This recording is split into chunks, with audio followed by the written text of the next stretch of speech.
नमस्कार साथियों। आज हम मिलने जा रहे हैं पद्मा नायडू से जो नागपुर की रहने वाली है।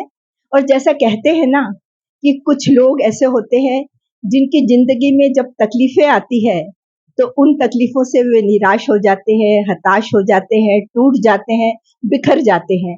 लेकिन कुछ लोग ऐसे भी होते हैं जो चाहे कितनी भी उनकी ज़िंदगी में मुश्किलें क्यों ना आ जाएँ, लेकिन वे अपने हौसलों की उड़ान उड़ते हुए उन मुश्किलों से आगे बढ़ जाते हैं, उन मुश्किलों को आसान कर देते हैं, अपनी ज़िंदगी को निखार लेते हैं और उनकी ज़िंदगी एक प्रेरक प्रसंग बन के रह जाती है औरों के लिए। बस ऐसी ही एक प्रेरक कहानी है हमारी पद्मा नायडू जी की। चलिए हम उनसे सुनने जाते हैं, लेकिन उसके पूर्व में एक छोटी-सी बात उनके बारे में बताना चाहूँगी कि उनकी जो पारिवारिक पृष्ठभूमि है, वो आर्थिक रूप से उतनी मजबूत न होने से कई कठिनाइयों का सामना उन्होंने बचपन से किया है। और बचपन से जब वो कर रही थी, उस वक़्त उनके जो मन में रहता था कि वो बहुत पढ़े-लिखे, लेकिन उनके जो पिता थे, वो चाहते थे कि जो जितनी भी बेटियाँ हैं, उनकी शादी जल्दी कर दी जाए और वो अपने-अपने घर में जाके बस जाएँ। लेकिन पद्मा नायडू ने थोड़ा इन बातों में अपने पिता से विरोध किया था और वो चाहती थी कि वो कुछ ऐसा कुछ करे, ऐसा पढ़े-लिखे कि आत्मनिर्भर हो जाएँ। तो ये जो कहानी है कि वो आत्मनिर्भर बनने के लिए उनको क्या-क्या मुश्किलों का सामना करना पड़ा और उनकी ज़िंदगी तो समझ लीजिए कि मुश्किलों से ही भरी थी। हर एक बचपन से लेके, जवानी से लेके, उनकी बुजुर्ग होने तक की कहानियों में मुश्किलें तो आई, लेकिन मुश्किलों का सामना बड़ी हिम्मत से उन्होंने किया है और इसीलिए उनकी कहानी मैं आपको सुनाना चाहती हूँ। तो मैं पहले पद्मा जी को फ़ोन दूँगी और उनसे बोलना चाहूँगी कि पद्मा जी, आपकी तो बचपन में भी बहुत मुश्किलें आपके सामने आई थी, परंतु मेरे को उसमें से बस एक छोटा-सा वो किस्सा सुनाइए, जिसने आपके बाल मन पर बहुत ही गहरा प्रभाव डाला था। तो अब मैं पद्मा जी से आपको मिलवाती हूँ। नमस्कार पद्मा जी, नमस्कार। हमारे श्रोताओं से मिलिए आप और कुछ एक अच्छी कहानी मतलब अच्छी कहानी क्या संघर्ष की एक बचपन की किस्से को आप हमको प्लीज़ सुनाइए। मैं पद्मा नायडू। मैं बचपन से ही बहुत मेहनती तो थी ही, लेकिन कुछ था नहीं मेहनत करने के बाद भी मेरे पास, और बहुत गरीबी से निकली हूँ। लेकिन जब मेरे को समझ आ गई, मैं 9th स्टैंडर्ड में थी, उस समय का किस्सा एक ऐसा है कि मैं और मेरी दीदी, हम 2 बहनें थे, दोनों के बीच में एक ही ड्रेस था। जो वो कहीं जाती थी तो मैं नहीं जाती थी, मैं जाती थी तो वो नहीं जाती थी।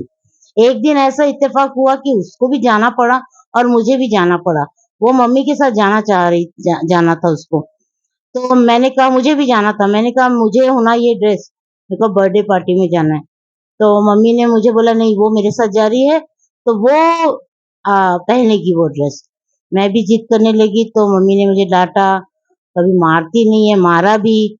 तो उस समय मैं बहुत रोई एक कोने में जाके, और एकदम ऐसा संकल्प लिया कि नहीं, मैं ज़िंदगी में इतना मेहनत करूँगी और खूब कपड़े खरीदूँगी, खूब अच्छे से अपनी ज़िंदगी जीऊँगी। ये ऐसे ज़िंदगी मुझे अच्छी नहीं लग रही है। और शायद उस समय भगवान ने मुझे तथास्तु किया और मैंने मेहनत किया, और जब मैं फिर आगे पढ़ाई करी। हाँ, तो पद्मा जी ने जो बात बताई कि बचपन यानी उनके बाल मन पे एक प्रभाव पड़ गया था कि उन्हें बस आत्मनिर्भर बन के कुछ कमाना है, अपनी इच्छाओं के साथ अपने आस-पास ज़रूरतमंदों की इच्छाओं को भी वो पूरा करने का संकल्प लेके आगे बढ़ी। और जब वो आगे बढ़ रही थी, जब वो पढ़ रही थी और जब वो 10वीं कक्षा में पहुँची, तो उनके पिता ने उनकी पढ़ाई रुकवा दी। और उस वक़्त पिता से तो अनबन होती ही रही, लेकिन वो ज़माना था टाइपराइटर का। आजकल का ज़माना कैसा है कंप्यूटर का। हर काम में हमको कंप्यूटर लगता है, मोबाइल लगता है। उस समय ना मोबाइल था, ना कंप्यूटर था, लेकिन उस समय जो असली लोगों के पास कोई एप्लीकेशन देना हो या अपना कोई आलेख लिख के भेजना हो, कोई भी लेटर लिखना हो या कहीं अप्लाई करना है, तो टाइपराइटर का ही सहारा लेना पड़ता था, जैसे आज हम कंप्यूटर का लेते हैं। तो इतनी सी बच्ची जो अभी बस 10वीं क्लास में पहुंची है और 10वीं की परीक्षा देने वाली है और उसके सामने उसके पिता ने एक ये शर्त रख दी है कि 10वीं हुई कि तेरी शादी होने वाली है। ऐसे वक्त पर इस छोटी सी बच्ची ने अपने मन में एक बात सोच ली कि क्यों ना मैं टाइपराइटर का कोर्स कर लूं। यदि मैंने टाइपराइटर का कोर्स कर लिया तो मुझे जल्दी ही कोई ना कोई नौकरी मिल जाएगी, या मैं लोगों के काम लेके टाइपिंग करके उनको दूंगी और कुछ कमाऊंगी। तो ये कहानी क्या है, थोड़ा हम पद्मा जी से ही सुनते हैं। उसमें ऐसा हुआ था कि पापा तो कुछ भी नहीं देना चाहते थे, तो मैंने फिर एक बच्चे को 40 रुपए दे के ट्यूशन पढ़ाया और 8 किलोमीटर मैं टाइपिंग और शॉर्ट हैंड सीखने जाती थी। और 40 रुपए में 20 रुपए टाइपिंग शॉर्ट हैंड को देती थी, 20 रुपए मम्मी को देती थी और इस तरह से मैं टाइपिंग शॉर्ट हैंड पास करी। और मेरे को इतना जिद था कि फिर मैंने टाइपराइटर खरीदा, घर में प्राइवेट काम किया, शादी के पहले ये सब चीज किया। और फिर उसके बाद मेरे को इवन पहले गोदरेज कंपनीज के कॉम्पिटिटिव एग्जाम्स होते थे टाइपिंग के, तो उसके भी मेरे पास अवार्ड है। अबव 60 वालों को अवार्ड देते थे वो, विदाउट मिस्टेक वालों को। तो ऐसे मेरे पास वो भी है। फिर बाद में मेरी शादी हुई, फिर मैं एक प्राइवेट कंपनी में जॉब कर रही थी। वहां पर ऐसा हुआ कि मेरे पूरे स्टाफ पे काफी ग्रेजुएट, पोस्ट ग्रेजुएट थे। हाईकोर्ट का एडवर्टाइजमेंट निकला, तो उस समय वो लोग ने मेरे पीछे लगे कि तुम भी अप्लाई करो।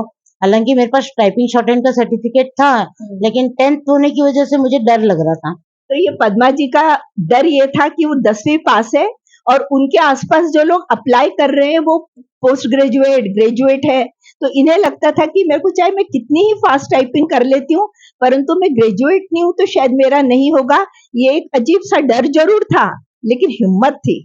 और उनको उनके आसपास वाले जो उनके मित्रगण थे, उन्होंने भी बोला कि नहीं नहीं तुम भर के तो रखो, हुआ नहीं हुआ उससे क्या होता है, कोशिश करो। और इन्होंने कोशिश की, फिर आगे क्या हुआ अब हम वो सुनते हैं।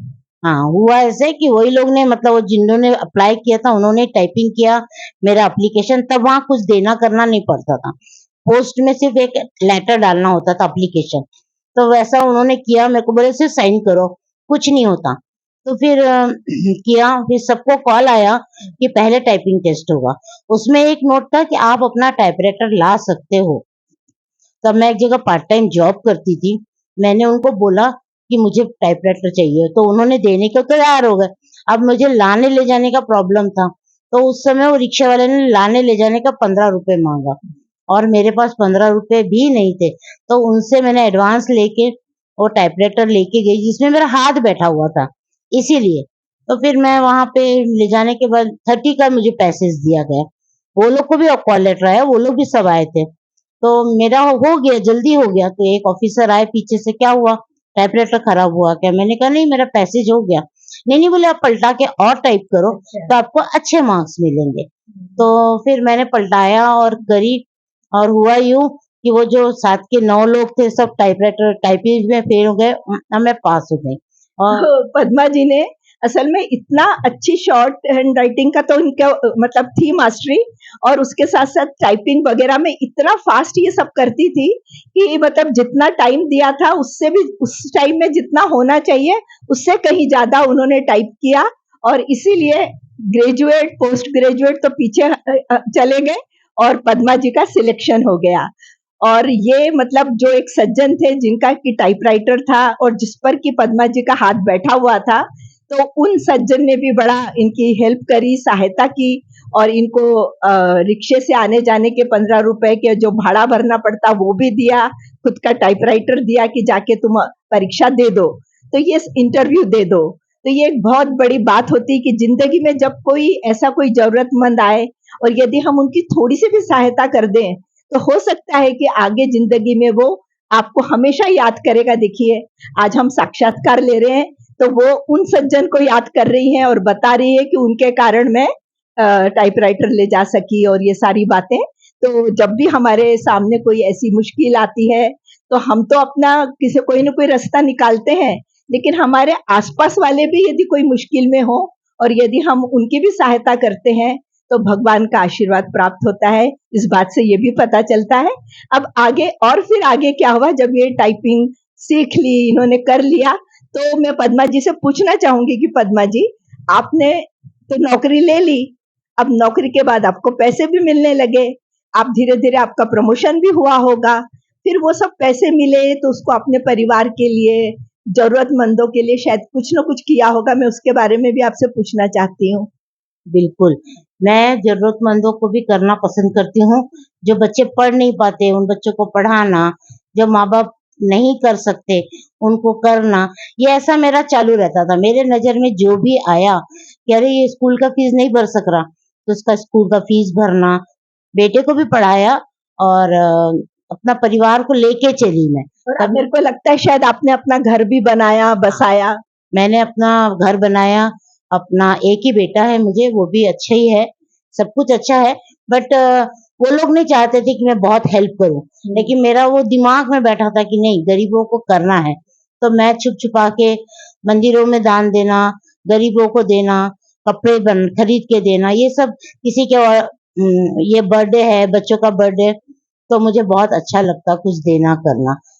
बहुत स्ट्रगल तो किया मैंने। पद्मा जी ने मतलब देख लीजिए उनकी जो संघर्ष की कहानी है कि उन्होंने आत्मनिर्भर होके न खुद की सहायता की, परिवार के तो किया ही उन्होंने सब कुछ, लेकिन उसके साथ-साथ अपने आस-पास के जो ज़रूरतमंद लोगों हैं, उनकी भी वो बहुत सहायता करती रहती हैं और खुद के कपड़े खरीदने जाती हैं तो 1-2 कपड़े किसी औरों के लिए भी वो लेती हैं, उनको देती हैं और उसमें उनको बहुत खुशी होती है।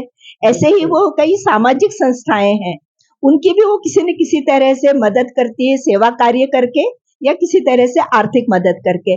माना कि उनके पास बहुत नहीं है, लेकिन जो उनके पास जो भी कुछ है, उसमें अपना खर्चा निकाल के जो बचता है, वो कुछ न कुछ सहायता के लिए वो करना चाहती हैं। ये इतना बड़ा दिल है उनका, ये सबसे बड़ी बात है और उसी बात का मैं अभिनंदन करती हूँ पद्मा जी का कि पद्मा जी आपकी एक प्रेरक कहानी सुनकर हजारों लोगों को लगेगा कि वो खुद की जिंदगी को भी ठीक से जिए, आत्मनिर्भर बने और जब आत्मनिर्भर बन जाए तो दूसरों के बारे में भी सोचे।